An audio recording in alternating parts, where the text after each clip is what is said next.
قرآن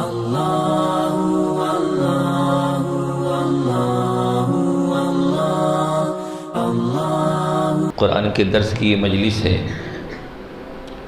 تو اسی مجلس کی مناسبت سے ایک حدیث مجھے یاد آئی جس کا تعلق قرآن کریم کے حق سے ہے، تو میں نے سوچا کہ درس قرآن کے بعد ایک حدیث جس کا تعلق قرآن کے حق سے ہے وہ اس پر کچھ بات ہو جائے تاکہ ہم سب کے لیے وہ بات مفید ہو۔ قرآن کریم کے حقوق میں سے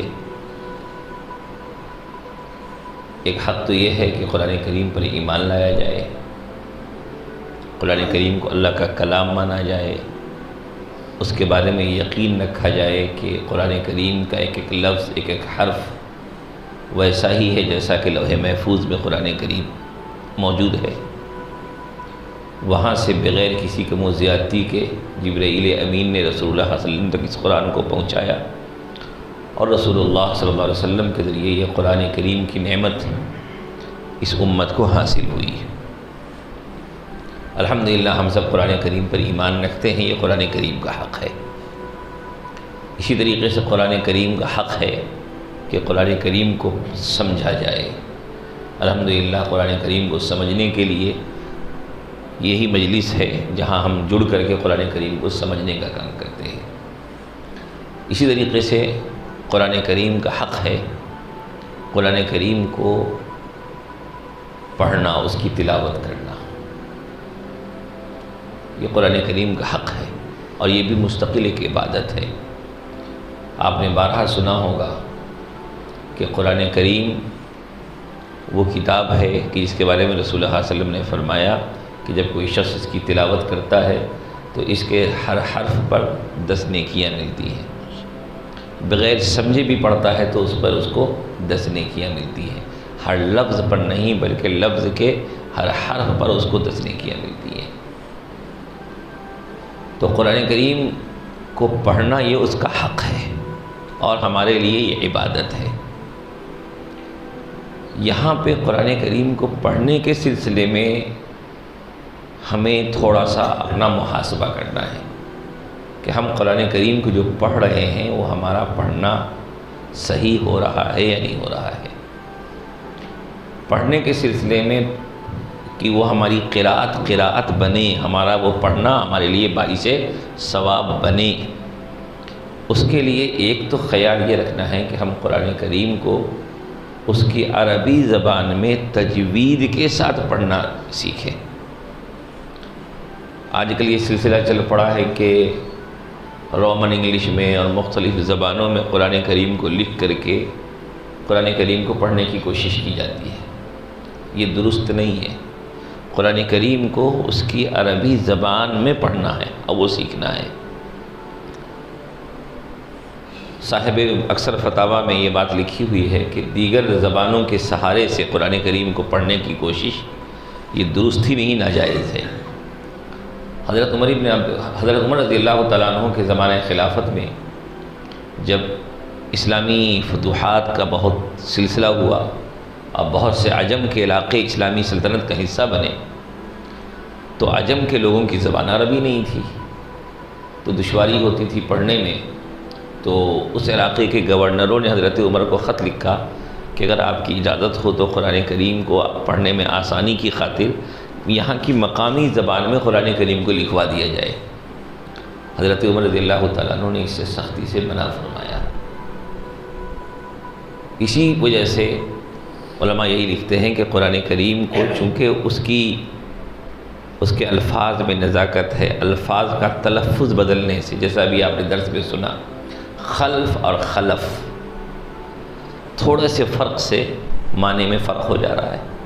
الفاظ کا مخرج بدلنے سے، تلفظ بدلنے سے معنی میں بڑی سے بڑی تبدیلی آ جاتی ہے۔ یہ ایک تفصیلی موضوع ہے جس کی تفصیل کا بھی موقع نہیں ہے، میں مختصراً بات آپ کے سامنے پیش کر رہا ہوں۔ تو قرآن کریم کے الفاظ، اس کے حرکات اور سکنات کی رعایت عربی زبان میں پڑھنے میں ہی ہو سکتی ہے، اس لیے یہ اس کا حق ہے کہ ہم عربی میں قرآن پڑھنے کے لیے ہم اس کو سیکھیں۔ اپنے بچوں کو سکھائیں. اور عربی میں بھی پڑھنے میں بڑی تعداد ہے ایسے لوگوں کی جو قرآن کریم کو عربی میں پڑھتے ہیں لیکن الفاظ کو صحیح سے ادا نہیں کرتے، تجوید کے ساتھ قرآن نہیں پڑھتے ہیں. حالانکہ قرآن کریم کو تجوید کے ساتھ پڑھنا ضروری ہے. بغیر تجوید کے قرآن کریم پڑھنے والا گنہگار ہوتا ہے. تو قرآن کریم پڑھنا بھی ہے اور تجوید کے ساتھ پڑھنا ہے. اسی طریقے سے قرآن کریم کو تجوید کے ساتھ پڑھنے میں بھی کوشش یہ ہونی ہے کہ ہم جتنی اچھی آواز میں پڑھ سکیں اس کی کوشش کرنی ہے. یہ جو حدیث میں نے بھی آپ کے سامنے پڑھی ہے اس میں نبی صلی اللہ علیہ وسلم نے فرمایا من لم یتغن بالقرآن فلیس منا، کہ جو قرآن کو اچھی آواز میں نہ پڑھے وہ ہم میں سے نہیں. جو قرآن کو اچھی آواز میں نہ پڑھے وہ ہم میں سے نہیں. تو پڑھنا ہے، تجوید کے ساتھ پڑھنا ہے، عربی زبان میں پڑھنا ہے، اور کوشش یہ ہونی ہے کہ جب ہم قرآن کریم پڑھیں تو ہم آواز کو اچھی سے اچھی بنانے کی کوشش کریں. یہ قرآن کریم کا حق ہے. اس سلسلے میں ایک بہت بڑی غلطی نماز اور نماز کے علاوہ میں بھی ہوتی ہے کہ قرآن کریم کو پڑھنے کا معیار کیا ہو اور ہمارا وہ پڑھنا کب پڑھنا بنے گا، معتبر ہوگا. اس کے لیے فقہ کی دو رائے ہے.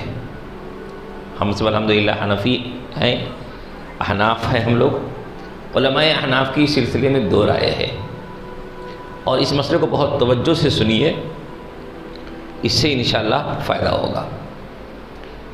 کہ جیسے کہ ہم اذکار پڑھتے ہیں یا نماز میں قرآن پڑھتے ہیں، بعض حصے میں اذکار ہیں، بعض میں قیام میں قرات کرتے ہیں، تو کس طرح پڑھنا معتبر ہے، کس چیز کو پڑھنا کہیں گے.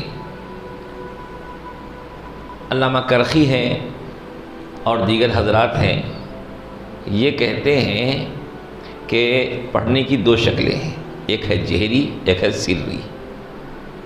جیسے کہ بعض نمازیں جہری ہوتی ہے جس میں آپ قرات سنتے ہیں، اور بعض نمازیں سری ہوتی ہیں، یا بہت سے اذکار ہم خود پڑھتے ہیں امام کے پیچھے آہستہ آہستہ پڑھتے ہیں. تو پڑھنے کی دو شکل ہے، جہر اور سر. جہر یہ ہے کہ پڑھنے والا اس طرح پڑھے کہ اس کی آواز دوسروں کے کانوں تک پہنچے. بازو میں کوئی انسان موجود ہو تو اس کے کان تک ہماری آواز پہنچے، تو یہ کیا ہے؟ جہر ہے. اور سر یہ ہے کہ پڑھنے والے کی پڑھنے کی آواز خود اس کے کانوں تک پہنچ رہی ہو.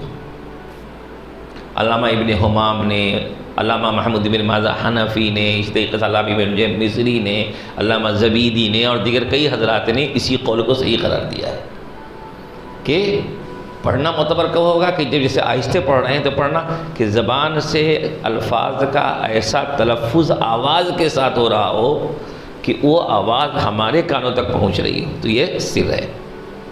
اور آواز اور تھوڑی اونچی ہو کر کے بازو والے کے کانوں تک پہنچ رہی ہے، یہ کیا ہے؟ جہر ہے. اس سلسلے میں صحیح قول تو یہی ہے، لیکن ایک قول اور ہے جس میں تھوڑی سی رعایت ہے، گنجائش ہے. وہ ہے ایک فقیہ ابو جعفر الہندوانی علیہ الرحمہ. وہ کہتے ہیں کہ نہیں، تھوڑی سی اور وسعت ہونی چاہیے کہ پڑھنے والا اس طرح پڑھے کہ اس کے پڑھنے کی آواز اس کے کانوں تک پہنچ گئی، یہ جہر ہے. اور پڑھنے والا اس طرح پڑھ رہا ہے کہ الفاظ کا زبان سے صحیح تلفظ ہو جائے، تو یہ سر ہے، چاہے وہ آواز اس کے کانوں تک پہنچے نہ پہنچے.